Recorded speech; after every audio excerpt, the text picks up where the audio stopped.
that beautiful, warm welcome. Amen. And that ovation. Thank you so much. Yes, we do celebrate our 26th year just this week on the 10th of May. So New York is also a tourist. Yeah. May 10th.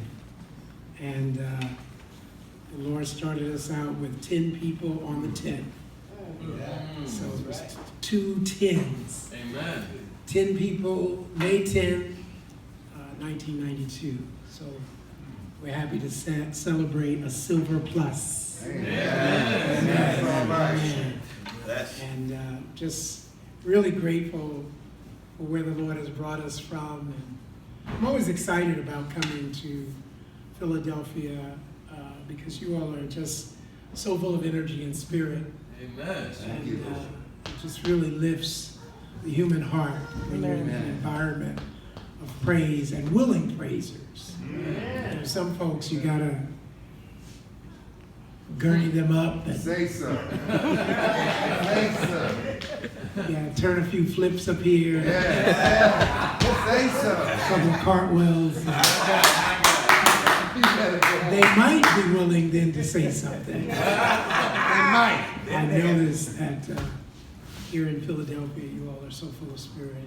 Hey. That just, yeah, give yourselves a hand. Thank you, Lord.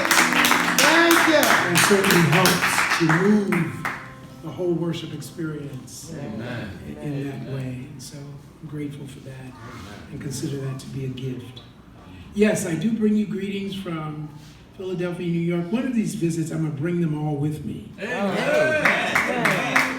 We're going to Philadelphia too. Auntie May's house. That's all right. That's all right. We're welcome. Bring children. We're going to pack them up and bring everybody. That's right. That's all right. Out of the mouth of the babe. That's right.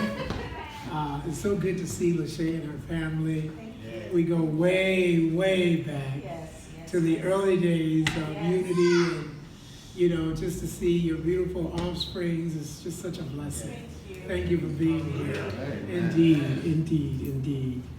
And my beautiful travel companion, Sister V. I'm working with you be playing a lot offline and calling each other and saying all kinds of stuff to each other, girl, and this thing, honey, and so here I was, my mind was trying to put it in the right context. What you gonna call her publicly? So I am blessed to have her join me this morning, and we had a wonderful time coming down here and just enjoying the Lord, and we have good energy between us, so that's also a blessing. Amen. Amen. Amen. What an environment we live in today. Yes.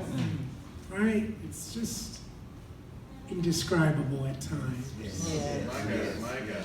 The environment that we've come to know. Not one that many of us necessarily grew up in, but we're in it. And we're trying to figure it all out. Yes, Isn't that right? Exactly. We're sort of like the little puppy. How many dogs own? I know you. I asked this question last time because I know you have dogs, right? Yes. One of your dogs passed, I think, the last time. Okay, all right. So it's like the little puppy that, when they're little and they're trying to understand stuff and their little heads are just turning. That's kind of how we are. Like, what the heck is really going on, Wow. So we're in a perplexed environment, and I'm hoping and trusting that the church in this environment of transition and change is finding its place. Amen. That is my hope. That it's finding its place, its effective place. And I am a believer. I've been in this movement for 35 years, actually. And I I'm just hoping, and I know that Unity Fellowship and its statement of belief and its tenets was always ahead of its time. Amen. Yes. And I always ask myself when world events are taking place, I try to fit or pull something from what we believe to see if we offer an answer to the current issues that we're confronted with. I try to find something within that statement of belief to say, oh yeah, this is a part of the answer to the solution that we're dealing with. Whether it's about diversity or whether it's about the lack of oppression towards women, or whether it's about not seeing our faith as superior to other faiths. Amen. Whatever it is, I try to figure it. Oh yeah, there it is right there. We're having issues with the misogyny of women. Okay, and we are not a female hierarchy. Okay, so there's something there that you can draw a line directly to the issues that we're confronted with. And that's why I say it hasn't really caught on yet. And there's a responsibility when you've been called to a movement that is ahead of time. Yes. Because you have to hold that light until the rest of the world catches on. So it's a very unique position that we are in as a family of this work, because we've been called to a faith that proceeds itself. And so it sometimes is a little bit unearthing when you're trying to, figure out the world. You have committed yourself to this particular belief, and you're wondering, why doesn't everybody else see this? You're kind of like, well, then you have to catch yourself and say, well, maybe I'm taking some things for granted here. That's right. In that I've grown up in this has been a part of my life for over a century, a quarter of a century. And I've taken a lot of it for granted, not realizing that so many others have yet to be introduced to it. And so that's where I want to shape my discussion today. As your pastor and I have had sort of a pre-interview of what his vision is for our Philadelphia church. And I'm hoping that the message today will inspire you to hold that light and to recognize the uniqueness of you who carry this message in the way you personalize it, in the way you express it, in your everyday living and your everyday lives, the way you formally share it and talk about it, and the way that you recite it here in the service. Shall we pray? O wise and wonderful Spirit of the living God, keep on living inside of us. Keep on telling us that we are your children. Keep on reminding us that you are the great provider. Keep on showing us your healing power. Keep on hearing every time we call your name. Keep on answering prayer just like you're doing. God, we thank you for just continuing to be the God just in time. Keep on being the God that we have to say, I know that was God. God, we love you today, and we bless you, and we lift you, and we honor you on this Mother's Day. Mother is an expression of you, an extension of you. The first natural voice that we've heard long before we are even walking the earth. And some of us have lost our mothers in the body, but she's still here in spirit. Let us feel her presence right now. Some of us are thousands and thousands of miles away from that sweet, lowly voice. God, bring that voice ever closer to to our minds and we might hear it. Some of us can vaguely smell the scent that mother used to affect. Heighten that scent in this moment right now, that we might smell her and share this moment of her spiritual presence. We thank you for this gift called mother, and we bless all the mothers in our presence here today. Lord, what a wonderful and beautiful gift. And if you call us to that place of mothering someone in whatever expression that might be, our hearts say yes to you. Yes to your will, yes to your way, and yes to you showing us that we can be sensitive to others and love them in a special way. In Jesus' name we pray. Ashe and amen. Somebody ought to just say thank you. Thank you. So I'm a big reader of the Daily Word. And on the 20th of May, they have a devotion that I'm going to be preaching from today. It's called Divine Expression. And in talking to your pastor about his vision,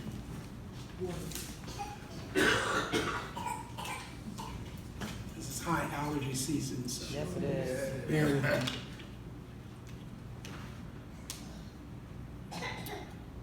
In talking about, I always ask the pastors when I go to visit, what is your vision for the church? Because my job in this moment is to support that and to validate it on many levels. And so, how many of you know what your pastor's vision is?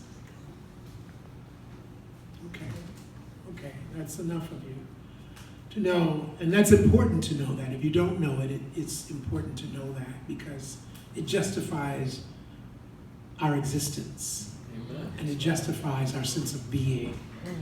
And without a vision, the people perish. Amen. And they die, or the church dies. So vision is important. And of course, your pastor's vision is for you to have your own space. Amen. So that you can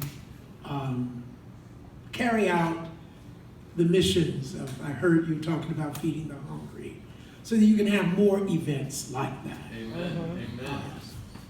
I heard Pastor BJ talk about the importance of bringing items on your food giveaway day. Amen. And so that you can have a place where you can just go in the back and pull those things. Or when you are able, you can stock those things and have those things in the pantry.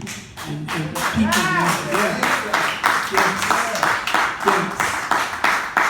And people know that they can come to the house of refuge and find a variety of services and not be judged or not feel some way because they don't smell a certain way or look a certain way or have not, been approved by a certain group or whatever.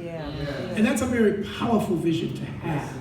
And so today, as I support and validate that vision, because I think that is an awesome vision for the city of Philadelphia, I want to talk about the role of that vision in terms of being the divine expression of those things, so that we're not just doing things to be doing them, but that we realize in our doing these missions that we are being an expression of the divine. Amen. Yes. That's my purpose today.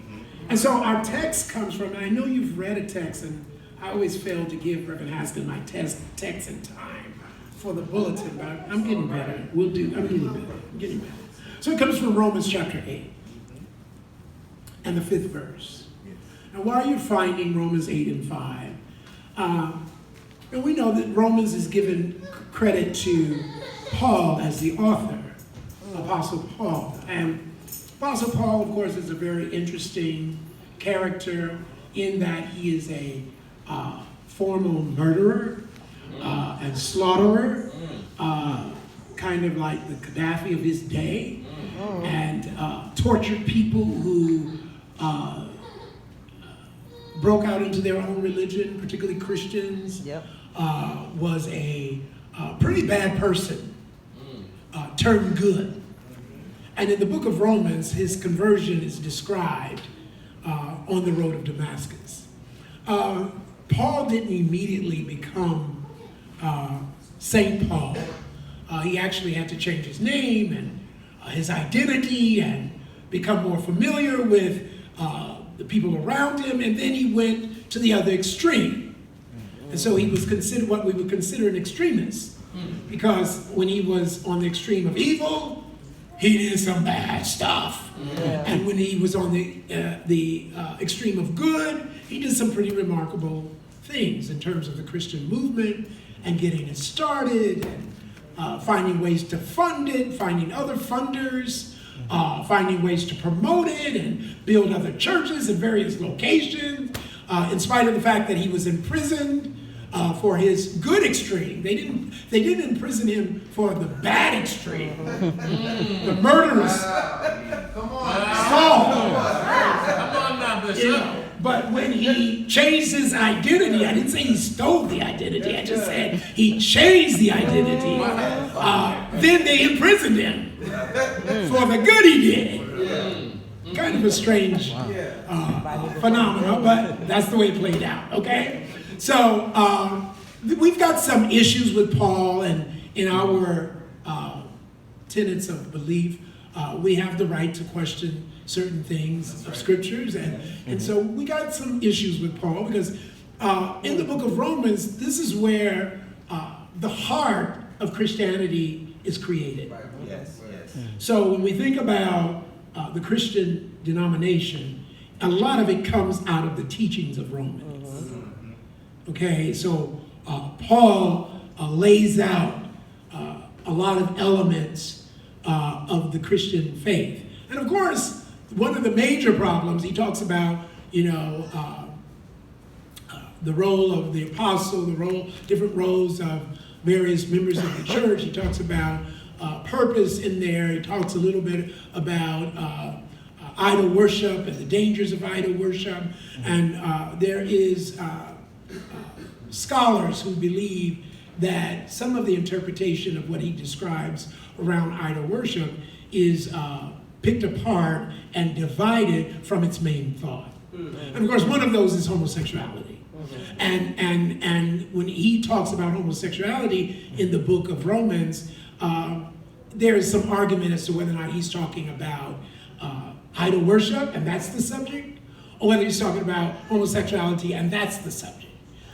Many of us who are progressors believe that he's talking more about idol worship, and that there was some activity in the temples of these idol worships that were a little extreme. Yeah. Even for gay people. And so, sex on the altar, and all kinds of behavior was happening. Things you just would not do in your place of worship. Right. And so that's where a lot of the gray matter sort of comes in at when we're talking about the book of Romans. So it's got a lot of areas where scholars, I think, forever will be arguing its interpretation, and you as a reader or believer will have to decide, unfortunately, on your own, where you land around some of those thoughts. Now, one of the good things that Paul talked about in introducing the principle of Christian walk, excuse me, is this particular passage. And this particular passage is deciphering the spiritual mind from the natural mind. And in this particular interpretation, it says, for those who live according to the flesh, set their minds on things of the flesh. But who live according to the Spirit, set their minds on things of the Spirit.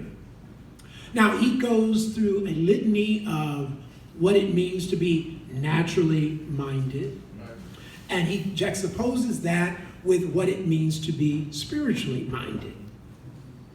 At the end of the day, he's trying to inspire us to live much more spiritually minded than we do fleshly mind.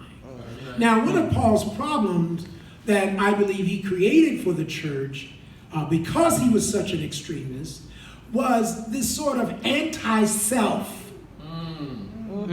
and self kind of loathing attitude that one has by living in these human bodies.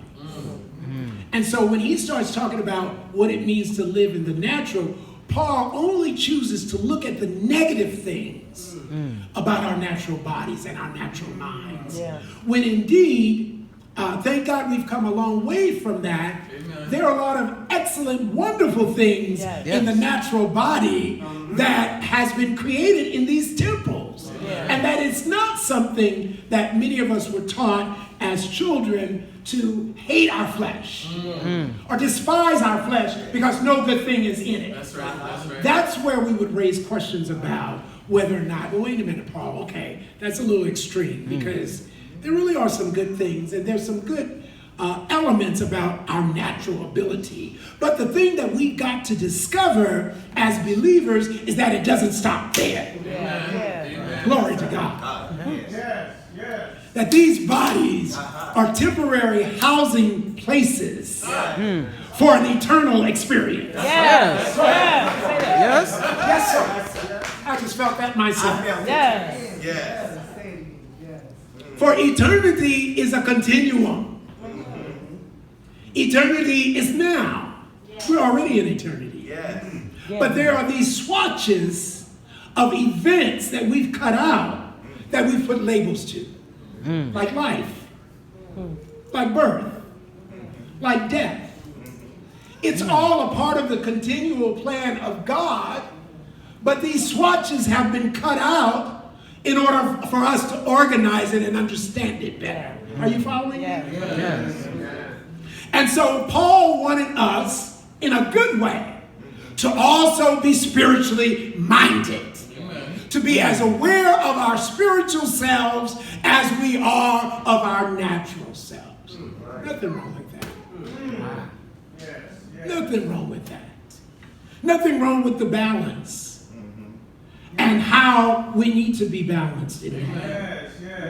And realize that the limitation of the physical, natural self is only a part of the living experience. That's right. Because as our spiritual selves, we are able to produce a capability of going far beyond our natural potential. Right. Isn't that right? Right? Isn't that what we mean when we say we've come this far by faith? Yes. Something of the invisible, something of the hope, something of those things that be not as though they were, something of seeing before you get it naturally, something about faith is now, something about that element of not seeing manifesting itself in our lives is all from a spiritual based place. Amen.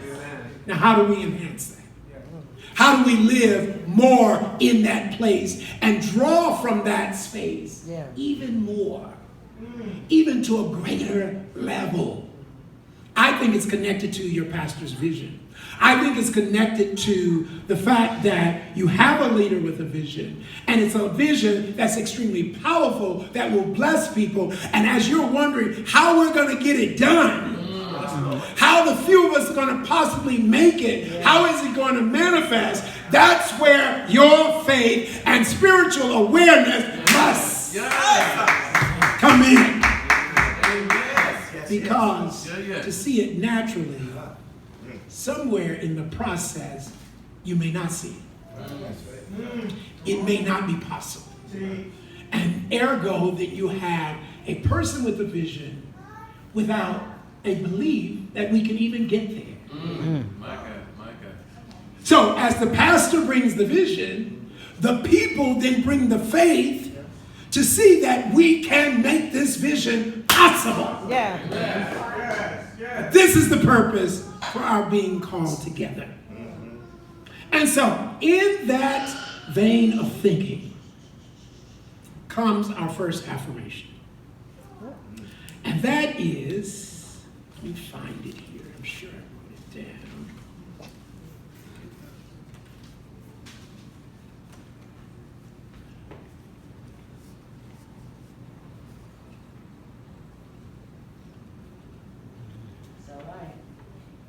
Okay. Let's see if I can remember. It says, for us to fail is impossible. For us to fail is impossible. So there is a vision. There is a visionaire. Amen. And that vision has been imparted to us around purpose of being, purpose of existing. There are questions we can put up against the vision. Does it bless other people? Amen. Does it express the hands and the heart of God? Hey, say that. Say that. Does it give life? Does it provide for the broken, for the wealthy, for the poor, for the needy? Yeah. Does it encompass everyone? Amen. And so we often wonder, okay, the vision is bigger than we are. But we also understand that if the vision is not bigger than we are, is that really God? My God. If you're not in your personal journey dealing with something that's bigger than you, is that God?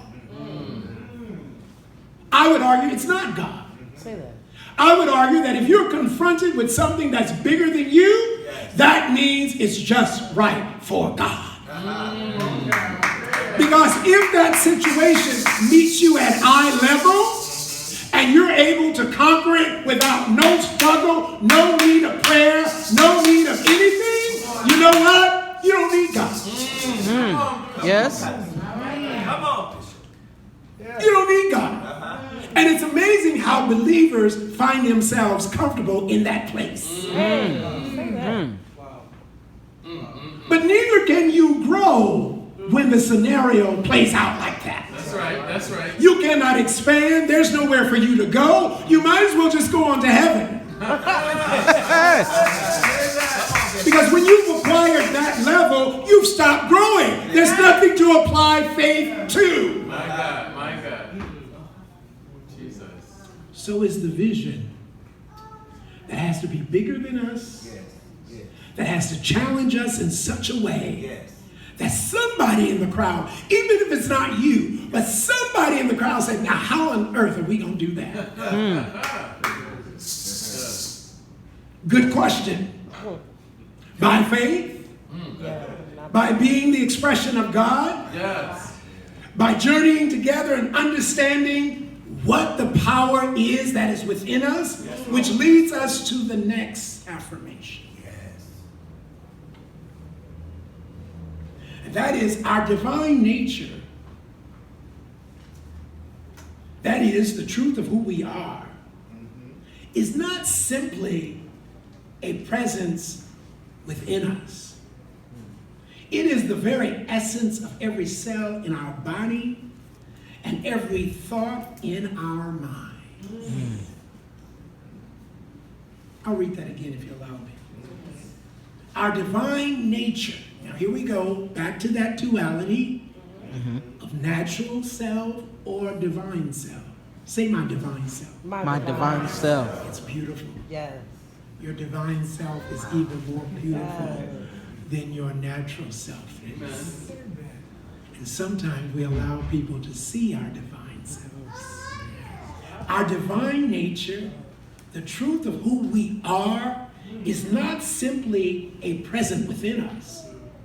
This is what it is. It is the very essence of every cell in our body, every thought in our minds. Now, here's where we're talking about the true redemption of Christ.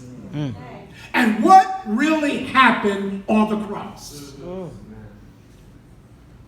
Yes, Jesus said upon his dying, I will dwell in them and them in me.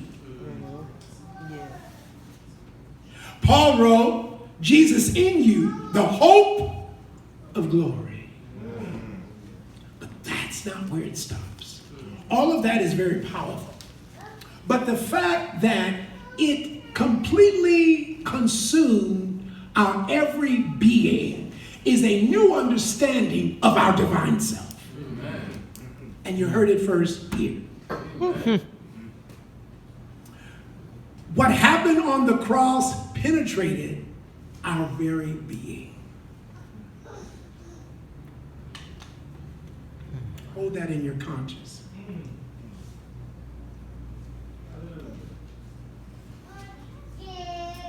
We don't give credit to who we really are in Christ. Sometimes we think that it's something we have to muster up, or we think we have to put on and take off, or we think we have to be when we're in certain crowds and decide not to be when we're in others. But when you said yes to the Lord, My God. the very essence of your every cell in your being was transposed, That's right. was changed. That's right. You wonder why you can no longer do what you used to do in your natural selves? It's because of that redemptive work that took place. And it was so powerful and so great and on such a magnanimous level that it's hard sometimes for our natural minds to get a grasp of it and find the language to describe it. Yeah. And so sometimes when we gather and the energy is high and people go into the spirit, what we call going into the spirit, and you hear and see and experience it, the children are looking like, what the heck is going on here? And sometimes I feel sorry for mothers who have to explain it all. Like, well, it was really, well, it's sort of like, you know, when you, no, that's, let me change, no, that's, it's indescribable. Yes. You just have to feel it and experience to know it. Yes, sir. Witness. You cannot describe it because it's all consuming. Yes, it is. Yes, it is. It gets in your natural body. And your natural body doesn't even know what to do with it. Yes. It's like, well, okay, whatever this is, you gotta express it like this. And then your natural mind say, you fool, did you just see what you just did? I know. That's it. Guilty. But it just got in my bones. It just got in me. I was minding my own business. Yes. Driving down the street. And I thought about the goodness of God. I thought about Him bringing me so far. I thought about how it worked through a situation or a circumstance. And all of a sudden, it got a hold of me. All right. Glory. My God. I had to just lift my hand and wave it, just to release some of it. Because when I tried to keep it contained, it was like a combustion in my body. Yes. Oh, yeah. Amen. So the fact that we contain all of this power, Yes, sir. Yes, sir. Thank you, God. it is impossible for us to fail. Yes. Yes. It is impossible for us not to acquire the vision that has been set before us. There is nothing that is impossible for us Amen. when we realize and come from that place of our duality. Yes, Lord. I wish I had some church folk.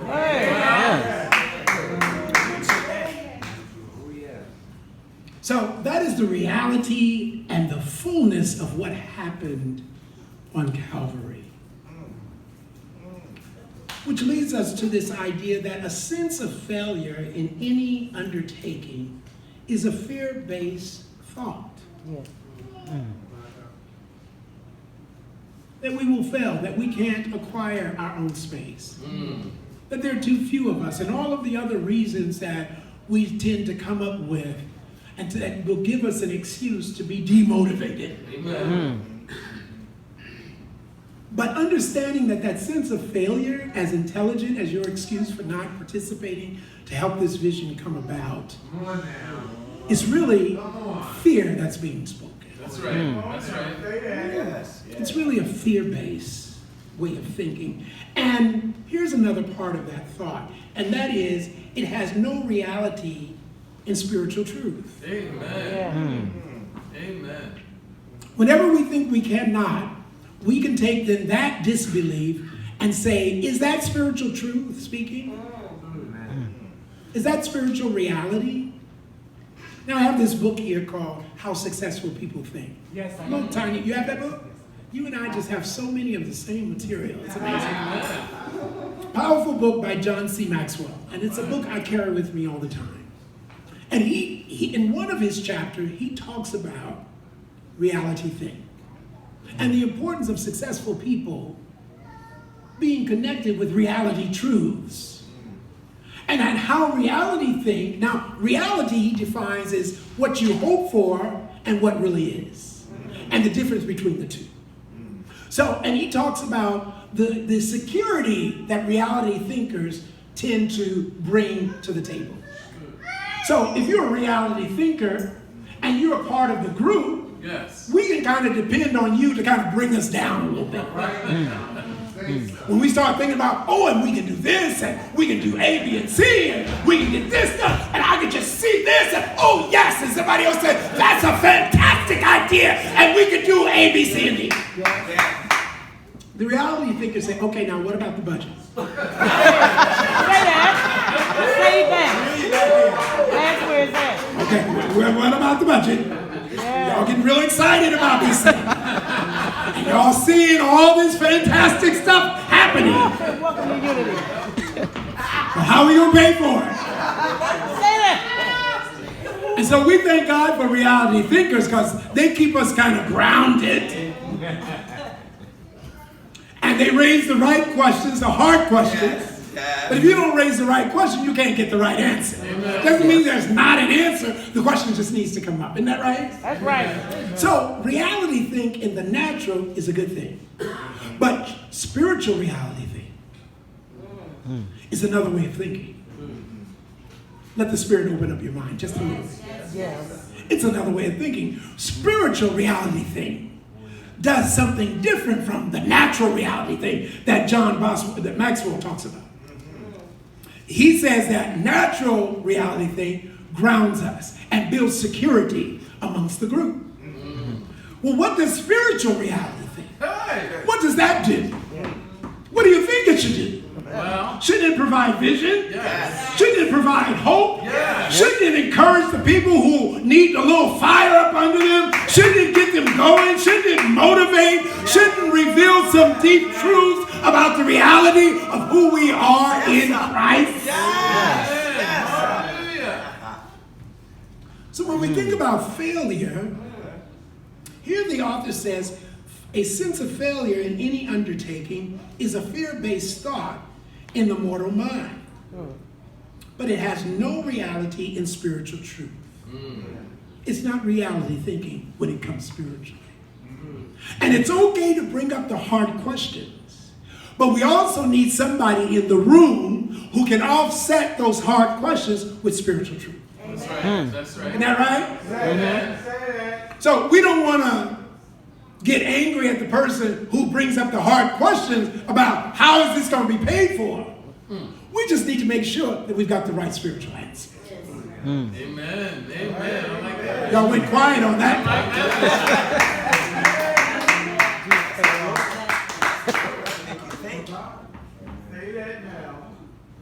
We're simply divine expressions of God. Amen. It's what we've been called to be. It's what we've been called to do. Amen. Brings us to our next thought, and that is, whatever the appearance may be, there is always a lesson. A spiritual awareness that will support and encourage us as we make future choices. Amen. There's always, when you set out to do spiritual work, there is always a deeper lesson to glean from that work. God brought us all together to be better than we are. Yeah. Amen. Yeah. Not just by happen chance, but all with a divine purpose. And you, as the membership, have got to see that. Amen. You've got to see that this is no accident that you're in my church family and a part of my life. This is no accident that you've been chosen as my pastor. This is no accident that we're in this place at this time in space and time. Amen. Amen. It's all connected to a larger plan for God to help me reach my highest potential. That's right. Yeah. To keep growing, to keep expanding, to keep discovering something about myself that I've never discovered. That's right. Say that. So whatever the appearance may be, there is always a lesson to learn. And you are either teaching that lesson. Sometimes you're learning the lesson. Sometimes you're the object of that lesson. Yeah. Which one are you doing now? When you think about the circumstances that are happening in your life, whether it's on your job, whether it's in your family, whether it's in your relationship, what are you called in this moment to be? The teacher, the object, or the learner? Maybe in some situations you're one of each. That's right. All depending on which one you focus on. Amen. Amen. Amen. And finally, as long as I remember to claim the good in every choice we make, there can be no failure in our life's experience. As long as we choose, we're very powerful in our thinking. And we can choose, we have the ability to choose what we focus on and what we choose not to focus on. Sometimes we call it denial. Amen. And denial is not the inability to see what you don't want to see. It's a choice not to see. That's right. Come on now. So we have the ability to do some incredible things on the mind plateau. And one of those things is to see the good in the vision. Amen. Yes, yes, yes. It may have flaws because it came through flawed people. It may have imperfections because that's a part of our being. Amen. We have limitations. Yes. We can only see but so far. It may be challenged in many other ways, but one of the things that our natural mind should lead us in an intelligent way is to be able to bring those issues to the table and we work through them. Amen. Amen. That's right, Bishop. That's right. And as we work through those things, that should not create separation, but it should deepen. Yes. It should deepen our love for each other. When I think about Bishop Haskell. When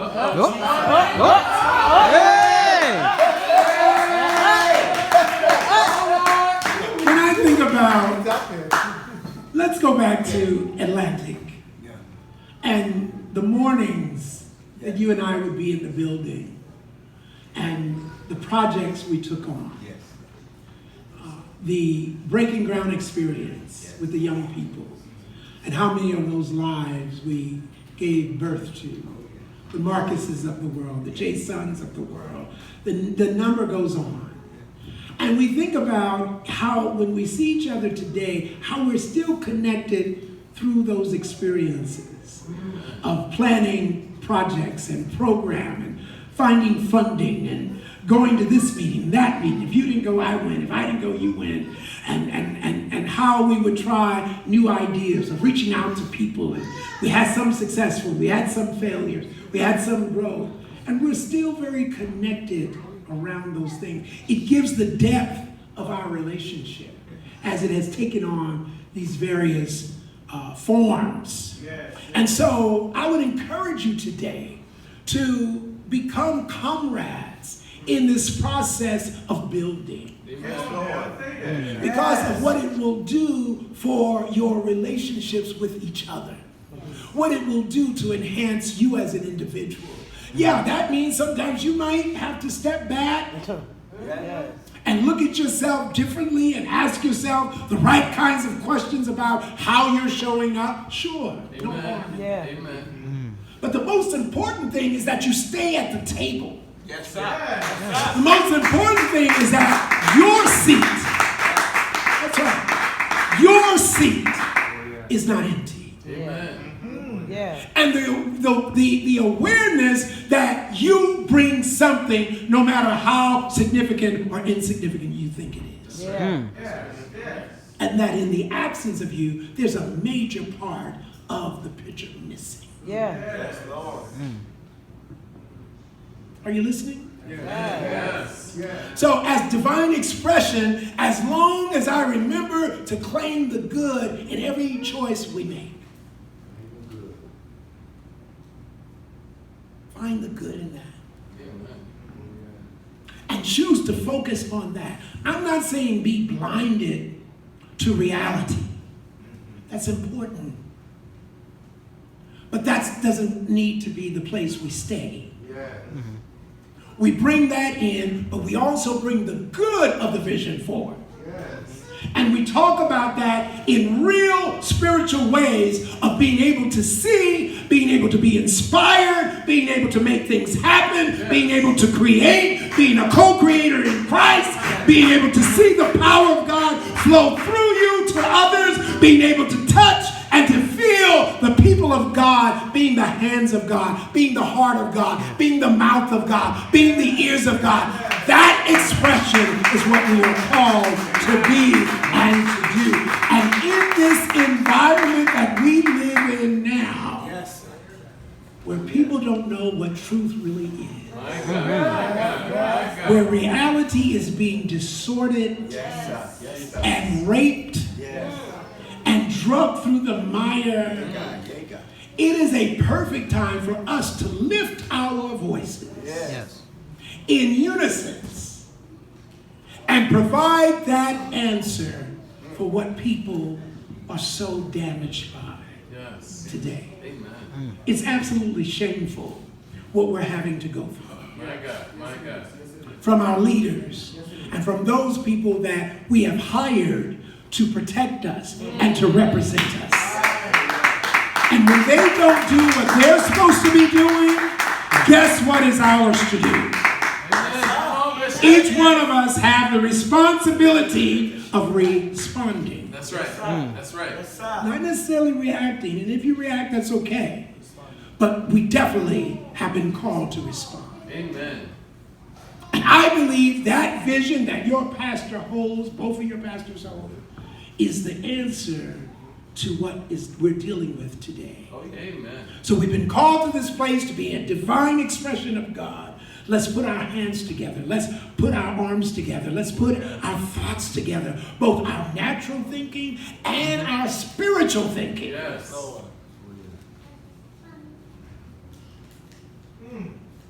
My God. My God. Both our natural thinking and our spiritual thinking. Yeah, yeah.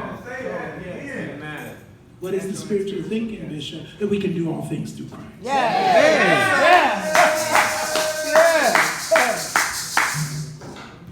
What is our spiritual thinking? Jeremiah 39 and 9 says, and again I shall build thee and thou shalt be built. What is our spiritual thinking? That if you say to this mountain, be thou removed and be thou cast into the sea, and shall not doubt in thy heart, those things which he saith shall come to pass. You shall have whatsoever you say, according to Proverbs 23. That's our spiritual thinking. If you speak to the mountains of barriers that are in the way, if you declare yourself healed, and declare yourself an expression of God, the doors that will open, the kind of salvation that will create for a people, not only for a people, but for a generation. We only have but so much time here. My God. My God. And then we all have been called to another place, That's right. in another form. That's right. But what are we doing while we have this time? Amen. What are we doing with these natural bodies that have been consumed by Christ? What evidence of Christ's living power within us have we displayed? Amen. What legendary value are we leaving to this work? Something that is a trace that says, yes, that person was here. My condolences in the absence of Sister Evans, Minister Evans. I was brought on board around what you must be experiencing in her loss. But I understand that someone in the prayer room this morning said, oh, but she was such a prayer warrior. That's right. That is her legacy. Yes. Yes. That is what she left us Yes. to be inspired by. Now, you have a legacy in this work. Yes, sir. You have a legacy in this place. To be a divine expression in a way that nobody else can, because you're uniquely and divinely created. Yes. Because you have a unique gift that nobody else has. And a particular touch that no one else can touch it like Minister Evans did. No one else can do her part. She did her part before she left. And now her legacy is here for us to remember. And I understand that there's a ministry that will be named after her. Prison ministry. Her prison ministry. Wow. Powerful. Powerful. Powerful. Named after her to keep her name alive. Yes. To keep her legacy forever with us. Yes. That's the way divine expression reveals itself in all that we do, in all that we've been called to do. Finally, this is my last one. I want you to say it with me. Today, we welcome every opportunity to make a creative choice that perfectly expresses our true spiritual self. God bless you. Amen.